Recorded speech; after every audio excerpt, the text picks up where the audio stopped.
আসসালামু আলাইকুম। তো আজকের ভিডিওতে আমরা আমাদের ফার্স্ট হিউম্যানয়েড রোবট বানাতে যাচ্ছি। তো নর্মালি হিউম্যানয়েড রোবটগুলো হচ্ছে মানুষের মতো হাঁটাচলা করতে পারে, যেটা আমরা স্মার্টফোন দিয়ে কন্ট্রোল করতে পারি। তা আমাদের রোবটটা একটু স্পেশাল হবে, কারণ আমাদের রোবট একই সাথে মানুষের মতো হাঁটাচলা করতে পারবে, তারই সাথে আমাদের রোবটটা একটা টু হুইলারে কনভার্ট হতে পারবে, যেটা হচ্ছে আমরা স্মার্টফোন আর ওয়াইফাইয়ের সাহায্যে কন্ট্রোল করতে পারবো। অ্যান্ড একই সাথে আমরা আমাদের রোবটে একটা আলট্রাসনিক সেন্সর হচ্ছে ইউজ করব, যাতে করে রোবটটা হচ্ছে অবস্টেকেল অ্যাভয়েড করে নিজে নিজে চলাফেরা করতে পারে। তো রোবটটা আমরা খুবই সহজ একটা মেথডে বানাবো। এটা হচ্ছে আপনারা যে কেউ যদি সঠিক গাইডলাইন পান তাহলে আপনারাও চাইলে বানাতে পারেন। তো আমাদের এই রোবটটা তৈরি করার জন্য যে সকল পার্টস লাগবে সেগুলো আমি আপনাদেরকে সংক্ষেপে একটু দেখাই দিতেছি। শুরুতে আমরা হচ্ছে রোবটের বডি ফ্রেম হিসেবে ইউজ করব কিছু 3D প্রিন্টেড পার্টস। এগুলো হচ্ছে খুবই কেয়ারফুলি ডিজাইন করা হয়েছে, যাতে এরা এদের নির্দিষ্ট জায়গা মতো যাতে অ্যাকুরেটলি বসে যেতে পারে। তো এরকম টোটাল আমাদের 10 থেকে 12 পিস 3D প্রিন্টেড পার্ট রয়েছে। তো এইরকম 3D প্রিন্টেড পার্ট আপনারা হচ্ছে অনলাইনে অনেক জায়গায় অ্যাভেলেবেল পেয়ে যাবেন, যেহেতু ওটো রোবট এই ডিজাইনটা খুবই কমন একটা ডিজাইন। তো অনেক জায়গায় অনেক রকমের কাছাকাছি সিমিলার ডিজাইন আপনারা পেয়ে যাবেন অনলাইনে। তো আমাদের রোবটটার যে ডিফারেন্স ট্রেডিশনাল ওটো রোবটগুলোর সাথে, সেটা হচ্ছে ট্রেডিশনালে আমরা দেখি ওদের পাগুলো হচ্ছে রেক্ট্যাঙ্গুলার শেপে থাকে, যাতে হচ্ছে ঠিকভাবে গ্রিপ পায়। তো আমরা এখানে হচ্ছে সার্কুলার ডিস্ক ইউজ করতেছি পায়ে হিসেবে, যেহেতু আমাদের হচ্ছে ইনিশিয়ালি এটা এরকম পায়ের মতো কাজ করবে, দেন আবার ট্রান্সফর্ম হয়ে এটা চাকার মতো কাজ করবে। তো যাতে ভালোভাবে চাকার মতো কাজ করতে পারে তাই আমরা এটাকে সার্কুলার রেখেছি। আর সার্কুলার হিসেবে চাকা হিসেবে ইউজ করার ক্ষেত্রে গ্রিপে কিছুটা সমস্যা হতে পারে, তাই জন্য আমরা এখানে কিছু রাবার গ্রিপার ইউজ করতেছি। এগুলো আমরা এখানে লাগাই নিলে খুব ইজিলি হচ্ছে গ্রিপ ধরে রাখতে পারবে। দেন আমরা আমাদের রোবটের যে মাসেল হিসেবে ইউজ করতেছি আমাদের সার্ভো মোটর। এখানে আমরা দুই ধরনের সার্ভো মোটর ইউজ করবো। ফার্স্ট অফ অল ইউজ করবো আমাদের যে কমন ব্লু কালারের সার্ভো মোটরটা, SG90 যে সার্ভো মোটরটা রয়েছে ব্লু কালারের, এটা খুবই ফেমাস একটা সার্ভো মোটর। এটা হচ্ছে আপ টু 180 ডিগ্রি পর্যন্ত রোটেট করতে পারে। তো এই মোটরটা আমরা রাখবো হচ্ছে লেগ পার্টে, আর আমাদের ফুট পার্টে আমরা রাখবো হচ্ছে এই মেটাল গিয়ার সার্ভো মোটরগুলো, যেগুলো হচ্ছে আপ টু 360 ডিগ্রি পর্যন্ত রোটেট করতে পারে। তো এই দুই ধরনের সার্ভো মোটরের মধ্যে দুইটা ডিফারেন্স আছে, আমি এটা খুলে রেখেছি আগে থেকে। এইটা হচ্ছে আপ টু 360 ডিগ্রি রোটেট করে, আর এটা হচ্ছে আপ টু 180 ডিগ্রি রোটেট করে। তো দুইটার কাজ অবভিয়াসলি ডিফারেন্ট হবে।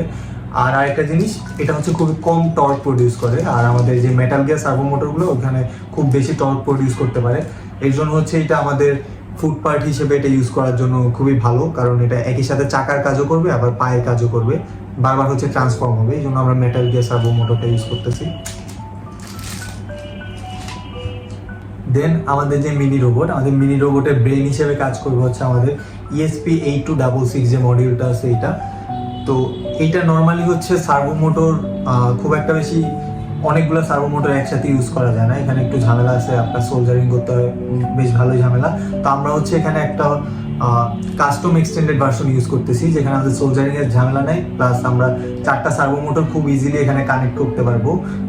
এখানে হচ্ছে ডিরেক্টলি আমরা জাম্পার ওয়্যার দিয়ে কানেকশন দিব। আর এটাকে প্রোটেক্ট করার জন্য আমরা একই সাথে এখানে একটা 3D প্রিন্টেড পার্ট রেখেছি, যেটা আমাদের সরাসরি হচ্ছে আমাদের রোবটের ভিতরে বসে যাবে। তো এই ছোট জিনিসটা হচ্ছে আমাদের রোবটের ব্রেইন হিসেবে কাজ করবে। আর এর সাথে হচ্ছে আমাদের একটা টাইপ-C কেবল দেওয়া আছে, এটার সাহায্যে হচ্ছে আমরা আমাদের কোড আপলোড করতে পারবো। দেন হচ্ছে ক্যালিব্রেশনের টাইমে এটা হচ্ছে কাজে লাগবে আমাদের। দেন অবস্ট্যাকেল অ্যাভয়েডিং এর যে ফিচারটা রাখতেছি ওটার জন্য আমরা এখানে একটা সোনার সেন্সর অ্যাড করতেছি। এর কাজ হচ্ছে এটা আপনার আল্ট্রাসনিক ওয়েভ হচ্ছে ক্রিয়েট করে সামনে যদি কিছু থাকে ওইটা হচ্ছে ও ডিটেক্ট করতে পারে। ডিটেক্ট করে হচ্ছে আমরা এমনভাবে কোডিং করবো যাতে ওই পথটা হচ্ছে অ্যাভয়েড করে অন্য কোনো পথে চলে যায়। তো এই জন্য হচ্ছে আমরা এই ছোট সেন্সরটাকে ইউজ করতেছি। আর লাস্টলি আমাদের পাওয়ার হিসেবে আমরা চাইলে এইরকম 3.7 ভোল্টের ব্যাটারি ইউজ করতে পারতাম, যেগুলো হচ্ছে 7800 মিলিঅ্যাম্পিয়ারের। বাট এটার সাইজ দেখতে পারতেছেন অনেক বড়, তো আমাদের এত জায়গা নাই, যেহেতু এটা অনেক স্পেস কনজিউম করবে, তাই আমরা হচ্ছে ছোট আকারের এরকম 5 ভোল্টের লিথিয়াম আয়ন ব্যাটারি ইউজ করতেছি, যেটা হচ্ছে আপনার 2400 মিলিঅ্যাম্পিয়ারের। তো এটার মধ্যে আবার আমি সুন্দর করে হচ্ছে এবং 3D প্রিন্টেড হচ্ছে প্রোটেক্টর দিয়ে দিছি, যাতে আমাদের পাওয়ার সাপ্লাইটা হচ্ছে একবারে প্রোটেক্টেড থাকে। আর এর সাথে একটা সুইচ অ্যাড করা আছে। তো ওভারঅল এই সব জিনিস হচ্ছে আমরা ইউজ করতেছি। এর সাথে আরো ছোটখাটো কিছু জিনিস আছে, যেমন এখানে কিছু আমরা সুইচ ইউজ করতেছি, যেরকম ক্লিক সুইচ। এগুলো হচ্ছে আমাদের রোবট অন অফের ক্ষেত্রে কাজে লাগবে। তো ওভারঅল এই সকল জিনিস নিয়ে হচ্ছে আমরা আমাদের পুরো রোবটের সেটআপটা তৈরি করব। এগুলো আপনারা চাইলে অনলাইনে বিভিন্ন রোবোটিক পেজ আছে, ওইখান থেকে আপনারা চাইলে অর্ডার দিতে পারেন, বা অনেক পেজ হচ্ছে সম্পূর্ণ সব কিছু মিলে হচ্ছে একটা কিট হিসেবে অনেকেই সেল করে থাকে, ওইখান থেকেও আপনারা চাইলে কিনে নিতে পারেন। তো এগুলো ইউজ করে এখন আমরা আমাদের যে মিনি রোবটটা আছে সেটা তৈরি করে ফেলবো। তো এখন আমরা আমাদের রোবটের যে হার্ডওয়্যার কানেকশন আছে সেটা দিব, বাট এটা যেহেতু একটা লেন্দি প্রসেস তাই আমি হচ্ছে ভিডিওটা ফাস্ট ফরওয়ার্ড করে দিতেছি। আপনাদের যদি কারোর প্রয়োজন হয় তাহলে আমাকে বলবেন, আমি স্টেপ বাই স্টেপ পরবর্তী কোনো ভিডিওতে দেখাই দেবো।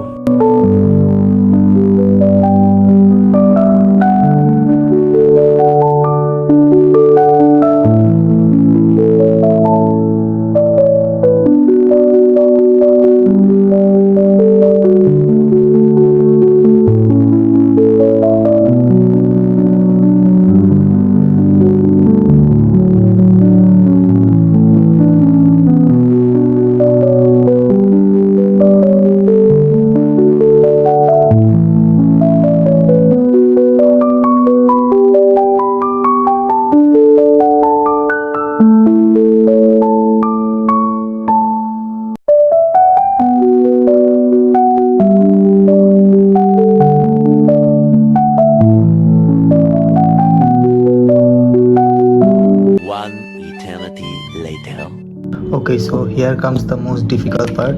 এখন হচ্ছে আমাদের সবগুলো জিনিসকে হচ্ছে ওয়্যারিং করতে হবে এখানে ঠিকঠাকভাবে। তো একবার ওয়্যারিং শেষ করে দেন আপনাদের দেখাচ্ছি। ওকে, 3, 2, 1। ওকে, সো আমাদের ওয়্যারিং পুরোপুরি কমপ্লিট হয়ে গিয়েছে। তো আমি পুরোপুরি শিওর না এখানে ঠিকঠাক ওয়্যারিং হয়েছে কিনা, সব কিছু রিচেক করে দেন হচ্ছে আমরা ফাইনাল যে আমাদের পাওয়ার কানেকশন সেটা দিব। আর সবচেয়ে বিরক্তিকর, সবচেয়ে ইরিটেটিং কাজ এখন আমাদের বাকি, সেটা হচ্ছে কোডিং অ্যান্ড ক্যালিব্রেশন। সেটা পরবর্তীতে আমরা করে আপনাদের দেখাচ্ছি। তো এখন হচ্ছে আমাদের কোডিং আর ক্যালিব্রেশনের পালা। তো পিছিয়ে দেখতে পাচ্ছেন আমাদের হচ্ছে কোড লেখা আছে। তো এটা যেহেতু একটা ওপেন সোর্স প্রজেক্ট, তো আপনারা হচ্ছে গিটহাবে এটার পুরোপুরি কোডিং যেটা সেটা পেয়ে যাবেন। তাছাড়া আপনাদের কিছু হচ্ছে জিনিস আগে থেকে ফাইল ইনস্টল করে রাখতে হবে। এর মধ্যে রয়েছে যেমন আপনাদের আরডুইনো আইডিতে একটা হচ্ছে রিমোট XY যে লাইব্রেরি ফাইলটা সেটা ডাউনলোড করতে হবে। এর সাথে হচ্ছে আমাদের ESP8266 যে মডিউল, তার জন্য হচ্ছে বোর্ড থেকে ESP8266টা হচ্ছে ইনস্টল করে রাখতে হবে আগে থেকে। এরপর হচ্ছে আমরা বাকি কোডটা আপলোড করব আর হচ্ছে আমরা ক্যালিব্রেশনটা শেষ করব। এখানে আমাদের কোডটা আপলোড করার জন্য সম্পূর্ণ প্রস্তুত, কিন্তু একটা ঝামেলা হচ্ছে এই যে আমাদের কনস্ট্যান্ট যে ইন্টিজারগুলো, এগুলোর মান হচ্ছে চেঞ্জ করতে হবে কিছুটা। এইটার সাথে ক্যালিব্রেট করে একদম যে অ্যাকুরেট আমাদের পজিশন ওইটা বসাতে হবে। আর এই অ্যাঙ্গেলগুলো হচ্ছে চেঞ্জ করা লাগবে। এখানে ডিফল্ট 65, 110 আর হচ্ছে এই দুইটাই চেঞ্জ করা লাগবে আর কি, মেইনলি আমাদের লেফট আর্ম আর রাইট আর্ম। তো আমরা আপাতত ক্যালিব্রেশনটা শেষ করি, দেন আপনাদেরকে ফাইনাল প্রজেক্টটা দেখাচ্ছি। তো আমরা শুধু আমাদের ইউএসবি কেবলটা এখানে কানেক্ট করে নিয়েছি। এরপর এখান থেকে আমরা আমাদের বোর্ড আর পোর্ট হচ্ছে সিলেক্ট করবো। বোর্ড হচ্ছে আমরা সিলেক্ট করবো আমাদের এই যে D1 মিনি যে ক্লোনটা আছে সেটা, সাথে এই পাশে পোর্টের কানেকশন পাচ্ছি না সেটা দেখে ওকে করে দিব। এখান থেকে এখন আমরা আমাদের কোডটা পুশ করে দিব আমাদের মিনি রোবটের মধ্যে। তো দেখতে পাচ্ছেন এখানে কম্পাইলিং হতেছে। ওকে, তো আমাদের কোড মেবি সাকসেসফুলি পুশ হয়ে গেছে। এবার হচ্ছে আমাদের এই ভ্যালুগুলো একটু ক্যালিব্রেট করে দেখতে হবে, যে 65 আর 110। তো শুরুতে আমরা এখানে আমাদের দুইটা স্ক্রু লাগানো বাকি আছে, এগুলো আমরা লাগাই নেবো। আর এমনভাবে লাগাবো যাতে এটা হচ্ছে গ্রাউন্ডের সাথে হরিজন্টালি থাকে, সেভাবে বুঝে আর কি লাগাবো আমরা। তো কোডটা করে নিচ্ছি, এখন হচ্ছে আমরা এই দুটো লাগাবো। আচ্ছা, তো আমরা আমাদের স্ক্রুগুলো সিকিউর করে নিয়েছি। আমরা ট্রাই করেছি যত সম্ভব জিনিসটাকে সমান্তরাল রাখা যায়, তাও কিছুটা এলোমেলো দেখা যেতেছে। আচ্ছা, তো আমরা হচ্ছে জিনিসটা দেখে নিই বাকি এটা পুরোপুরি প্যারালাল আছে কিনা। তো ফার্স্ট আমরা সুইচ অন করবো। তো আমাদের রোবটটা ইনিশিয়ালি এই পজিশনে আছে। আমরা একটু এটা সুইচ অন করে আবার অফ করে দেখতে পারি। তো এখানে দেখতে পাচ্ছি আমাদের এই পাটা হচ্ছে একবারে ভূমির সাথে সমান্তরাল আছে, কিন্তু এই পাটা অনেক ঝামেলা হয়ে গেছে। তো আমাদের এটা ঠিক করতে হবে। এটা ঠিক করার জন্য আমাদের হচ্ছে ক্লকওয়াইজ রোটেশন লাগবে, ঠিক আছে। আর এটা হচ্ছে আমাদের বাম্পা। তো বাম্পাকে যদি ক্লকওয়াইজ রোটেট করতে চাই, আমাদের এখানে যে কনস্ট্যান্ট আছে লেফট আর্ম 0, তো এটার মধ্যে 65 ক্লকওয়াইজের জন্য আমাদের হচ্ছে এঙ্গেলটা বাড়াইতে হবে। তো আমার দেখে মনে হচ্ছে এখানে অলমোস্ট 40 ডিগ্রি যদি বাড়াই তাহলে এটা 105 হবে। 105 দিলাম, দিয়ে আমি একটু দেখি কতটুকু হচ্ছে কারেক্ট হয় আমাদের। তো এটাকে আবার কানেকশন দিলাম, দিয়ে কোডটা আপলোড করবো এবার।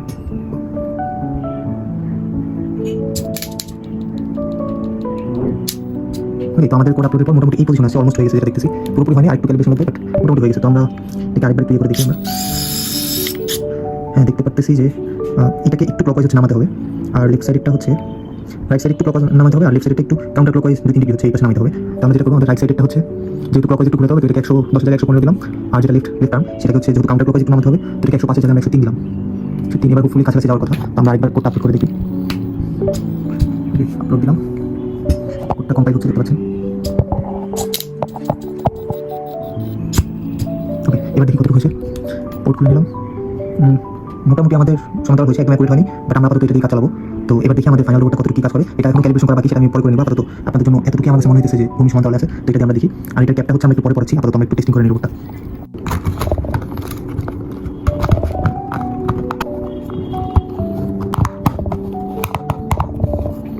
আমাদের নিনজার মাথার লাগিয়ে দেবো। তো আমাদের রোবটটা নিনজা মোটামুটি কমপ্লিট, দেখতে পাচ্ছেন এটা ফাইনাল লুক। তো এবার হচ্ছে আমরা দেখাই এটাকে কীভাবে কন্ট্রোল করা যায়। কেন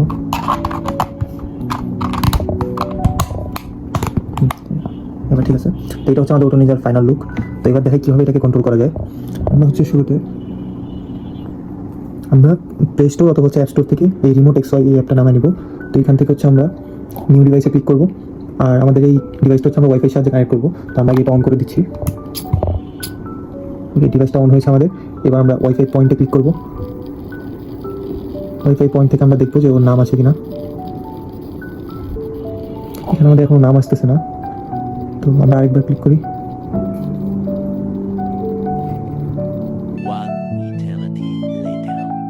তো রিমোটে কানেক্ট করা যতটা ইজি ভেবেছিলাম ততটা ইজি হয় নাই। স্ক্রিনের উপর যতগুলো স্ক্রিনশট দেখতেছেন সব হচ্ছে এক একটা ইরোর।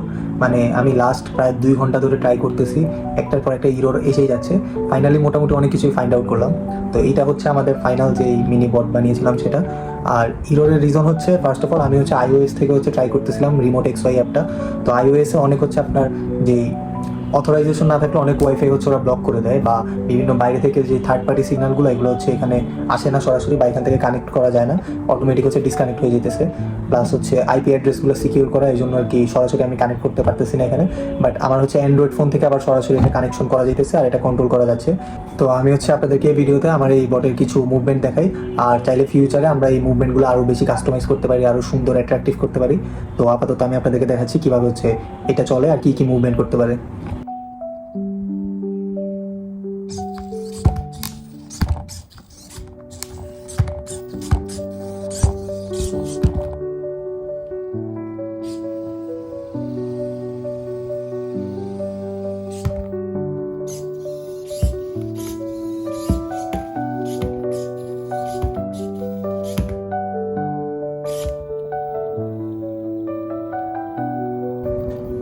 আচ্ছা, তো আমাদের সবচেয়ে মজার ফিচারটা দেখাই। ও এখন নিজের পায়ে দাঁড়ায় আছে না, এটাকে ট্রান্সফর্ম করে আমরা 2 হুইলারে কনভার্ট করব। এরপর আবার চালায় দেখাবো যে সামনে পিছিয়ে যায়। তো আমি একটু রিমোটটা কানেক্ট করি, এই এভাবে দাঁড়াইতে পারে। দেন কাস্টম মুভমেন্ট করতে পারে, সামনে পিছিয়ে, বা হচ্ছে বামে ডানে কনভার্ট করতে পারে। আবার হচ্ছে নিজের পায়ে দাঁড়াইতে পারে, এভাবেও হাঁটতে পারে চাইলে। আর সেকেন্ডলি আরেকটা জিনিস দেখাই, এই যে একটা বাটন রেখেছি, এটা সরাসরি আমাদের যেই সোনার সেন্সরটা আছে তার সাথে কানেক্টেড। আমরা যদি এই বাটনটা ক্লিক করি, আমি দেখাই যে এই যে বাটনটা, এটাতে ক্লিক করলে হচ্ছে ও অবস্টাকেল অ্যাভয়েডিং যে রোবট ওটাতে কনভার্ট হয়ে যাবে। আর সামনে কোনো বাধা পেলে নিজে নিজে হচ্ছে সেটা অ্যাভয়েড করতে পারবে। তো আমরা এটা চালু করে দেখাচ্ছি।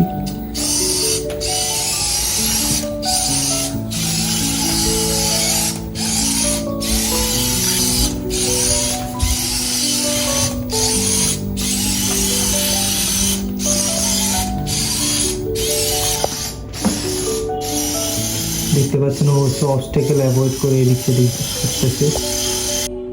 তো দেখতে পারলেন আমাদের মিনি বটটা হচ্ছে কীভাবে কাজ করে। অলদো এখানে এখনও অনেক বেশি সমস্যা আছে, যেমন আপনারা যেমনটা দেখতে পারলেন যে আমাদের কাস্টম মুভমেন্টগুলোতে হচ্ছে ওর স্টেপগুলো অনেক বড় বড় হইতেছে। দেন হচ্ছে ট্রান্সফর্ম হওয়ার পর আমার চাকাটা ফুলি ফোল্ড হইতেছে না। অলদো দুই পাশেই সিমেট্রিক, বাট পুরোপুরি ফোল্ড হচ্ছে না। আমার টার্গেট ছিল এটা হচ্ছে পুরোপুরি চাকাটা এসে এই জায়গায় হচ্ছে লেগে যাবে এরকম আর কি। তো ওইটা হইতেছে না, কারণ আমরা ভিতরে যেই SG90 মোটরটা সার্ভো মোটর ইউজ করেছি ওইটার কিন্তু টর্ক কম হয়। তো ওইটা এনাফ টর্ক দিতে পারতেছে না আমার এটাকে পুরোপুরি 90 ডিগ্রি ফোল্ড করার জন্য। তো আমরা ফিউচারে হচ্ছে ওই সার্ভো মোটরটা চেঞ্জ করবো, করে আমাদের যে মেটাল গিয়ার সার্ভো মোটরগুলো আছে সেগুলো অ্যাড করবো এখানে। দেন আমাদের iOS ভার্সনের জন্য আমাদের যেই রিমোট কন্ট্রোলে যে প্রবলেমটা আছে ওইটা ফিক্স করা ট্রাই করতেছি। তো পরবর্তী কোনো ভিডিওতে এটা দেখাবো যে iOS দিয়ে কীভাবে হচ্ছে কন্ট্রোল করা যায়। আর দেন আমরা আরও ট্রাই করবো এখানে আরও কিছু ফিচার অ্যাড করার জন্য। বাট জায়গা যেহেতু অনেক কম্প্যাক্ট এখানে, মানে ভিতরে তো দেখলেনি ওয়ারিংয়ের জন্য জায়গা নেই খুব একটা, তাও আমরা ট্রাই করবো যাতে আরও কিছু হচ্ছে উপরে কম্পোনেন্ট ইউজ করা যায়, বা যদি ট্রাই করবো এখানে হাত অ্যাড করার জন্য। অনেক চ্যালেঞ্জিং হবে জিনিসগুলো, বাট ট্রাই করবো ফিউচারে আরও নতুন নতুন ফিচার অ্যাড করার জন্য। তো আজকের ভিডিও এতটুকুই। যদি ভিডিও ভালো লেগে থাকে তাহলে হচ্ছে একটা কমেন্ট করে দেবেন অবশ্যই। আপনাদের মন্তব্য আমাকে আরও বেশি প্রেরণা যোগাবে এরকম ছোটোখাটো প্রজেক্ট করার জন্য। তো ধন্যবাদ সবাইকে, আসসালামু আলাইকুম।